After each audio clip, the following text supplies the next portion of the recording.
ബംഗാളി എഴുത്തുകാരൻ ശരത്ചന്ദ്ര ചതോപാധ്യായക്ക് നന്ദി പറഞ്ഞുകൊണ്ടാണ് അരുൺ മാധേശ്വറിന്റെ ഏറ്റവും പുതിയ ചിത്രം DC ആരംഭിക്കുന്നത്.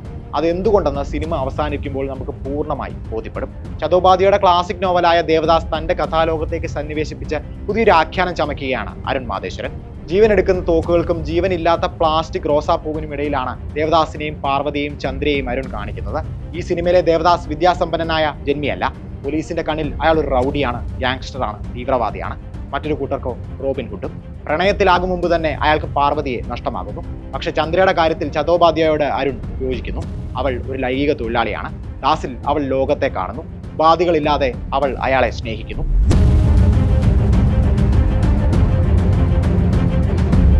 DC എന്ന ടൈറ്റിൽ സൂചിപ്പിക്കുന്നത് പോലെ ദേവദാസ്, ചന്ദ്ര എന്നിവരെ ചുറ്റിപ്പറ്റിയാണ് ഈ സിനിമ.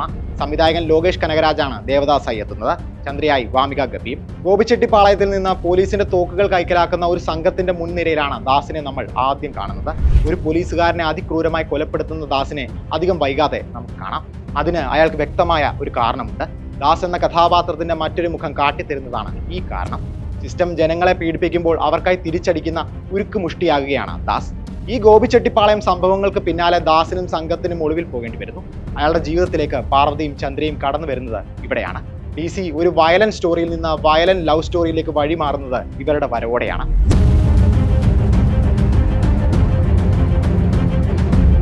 ഒരു നടൻ എന്ന നിലയിൽ ആദ്യ ചിത്രത്തിൽ തന്നെ അതിമനോഹരമായ പ്രകടനമാണ് ലോകേഷ് കാഴ്ചവെച്ചിരിക്കുന്നത്.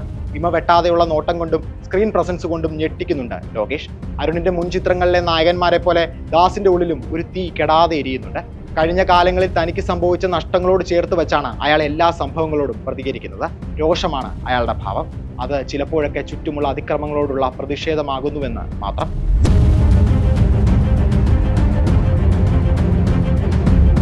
മറുവശത്ത് വർഷങ്ങളോളം പല പുരുഷന്മാരിൽ നിന്ന് പീഡനങ്ങൾ നേരിട്ട സ്ത്രീയാണ് ചന്ദ്ര.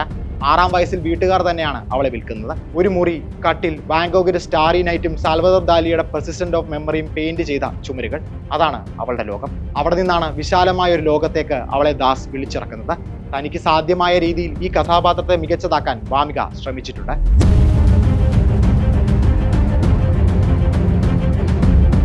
ഇങ്ങനെ കഥാപാത്രങ്ങളെ പരമാവധി വികസിപ്പിക്കാൻ സംവിധായകൻ ശ്രമിക്കുന്നുണ്ടെങ്കിലും ഈ സിനിമയിൽ കാണികളുടെ ശ്രദ്ധ കേന്ദ്രീകരിക്കുന്നത് ആക്ഷൻ രംഗങ്ങളിലാണ്.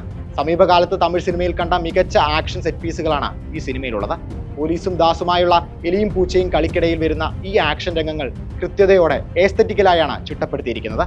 ഓരോ തവണ ദാസ് പോലീസിന്റെ പിടിയിലാകുമ്പോഴും പ്രേക്ഷകർ ആവേശഭരിതരാകുന്നു. അത് കിടിലൊരു ആക്ഷൻ സീനിലാകും അവസാനിക്കുക എന്ന് അവർക്കറിയാം. ഇങ്ങനെ ഫൈറ്റ് സീനുകളിൽ നിന്ന് ഫൈറ്റ് സീനിലേക്ക് നീങ്ങുമ്പോൾ സിനിമ വൈകാരികമായ അടിത്തറ പാകാൻ മറന്നു പോകുന്നുണ്ട്. ദാസ്, ചന്ദ്ര, പാർവതി എന്നിങ്ങനെ പ്രധാന കഥാപാത്രങ്ങളുടെ എല്ലാം കഥന കഥകൾ സിനിമയിൽ പറയുന്നുണ്ട്. പക്ഷേ എഴുത്തിൽ അവയ്ക്ക് തീവ്രതയുണ്ടെന്ന് തോന്നുന്നില്ല. ആക്ഷൻ രംഗങ്ങൾ ഒരുക്കുന്ന തിരക്കിൽ അത് മറന്നുപോയ പോലെ.